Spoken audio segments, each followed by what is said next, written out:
Again on the penultimate day of the Kickstarter campaign, and I'm actually, I've got to be honest, I'm really sad today.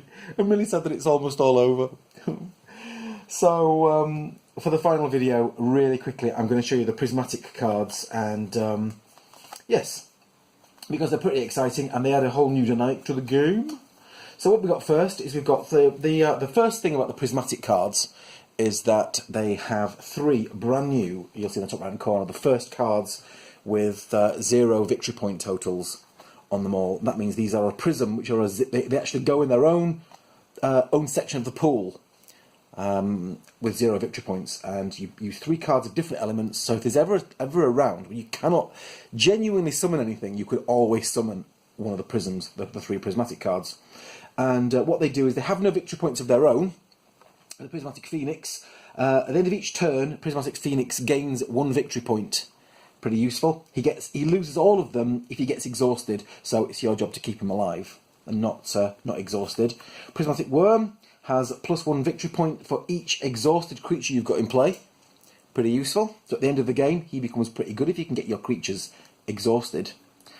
And the Prismatic Unicorn is the opposite. He has +1 victory point for each ready creature you've got in play. So at the end of your game, you're going to want to keep all of your creatures ready. And then we've got some other creatures. We've got 3 other creatures. We've got the Prismatic Dodo, the only creature in the game that allows you to copy a power from another creature. He's pretty useful, powerful. Prismatic Dragon, he allows you to transmute 4 cards in your hand into an Archmage card to the end of the turn. So basically 4 cards get discarded, and that acts as an Archmage in a Conjure. Really powerful, really useful. If you've got lots of cards, he's useful. And the Prismatic Butterfly, he has discard protection. Now these have all got a protection of some kind. This one's got discard protection, so if someone's making you discard 2 cards, you only discard 1. And it only works once per game turn, so it works, you basically get 1 card, immunity to 1 card discard in every one of your turns. Pretty useful. Can be a game changer, and there are a few cards with prismatic protection and discard protection and draw augmentation. Every time you draw a card with a draw phase, you get an extra 1, that kind of thing. Anyway, I'm trying to make this quick and not yak on like I normally do. Iridia is the Prismatic Dragon card, who is gorgeous. I don't know if you can see all that. Yes, you can.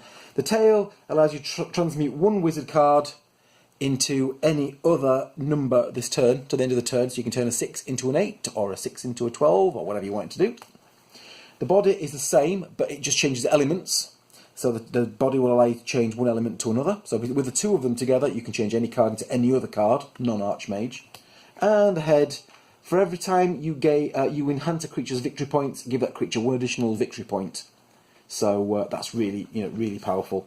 And the Ancient God Power, whenever anyone modifies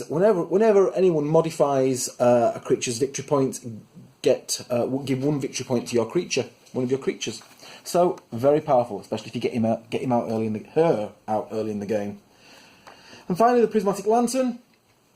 The Prismatic Lantern, his ongoing power is ignore any 1 spectral effect this turn. Useful if you're in a game with many spectral effects. The exhaust power is ignore all spectral effects this turn. Gives you a bit of saving grace if you need to have some protection. And the drain power is steal 1 lesser creature from another player. So once in your game, if you've got this card, you get all those powers, and then right at the end of the game or whenever, as long as it's not exhausted, you can use it to steal a creature of VP 7 or less. Quite powerful. Quite powerful. And then really quickly, because somebody asked me to, here are the dark cards. Now I actually lied in the Kickstarter. I said there was only 7 of these, but there's 1, 2, 3, 4, 5, 6, 7, 8, 9. There's 9 dark cards, and they're all quite combat oriented. If I'd had another day of the campaign, you don't have another day of the campaign. But if I did have another day of the campaign, I would go through these with you in their own video. But what we've got is the Claw of the Lich, which is one of my favourite cards in the whole game. Creatures reduced to 0 victory points are burned at the end of the turn, and burned cards are worth -3 victory points at the end of the game.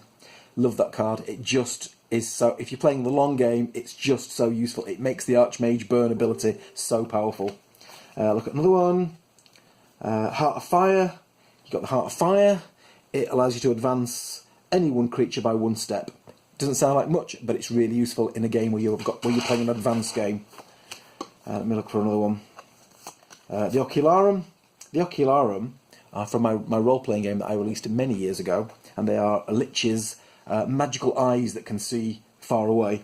And the Ocularum, in your turn, look at any one player's hand and steal one card. That is the bane of so many gamers that want to keep their hands secret. But that's what it's there for. Obviously, you don't want people to look at your hand. Exhaust the Ocularum and keep it exhausted. I'll do one more. What shall I do next? Let's look at the Rust Monster. The Rust Monster, pretty useful, bane of artifacts. The Rust Monster, cancel the effect of anyone, just use lesser creature's ability, or burn Rust Monster to burn any artifact. Nasty, nasty stuff. So that is a very quick look at the much more powerful Dark cards from the Dark set. You've got Shadow Demons, you've got Soul Reapers, let's not say what they really are, Mind Flayers. You've got Gelatinous Cubes, you've got Mimics, you've got everything from every D&D game ever invented there, owlbears.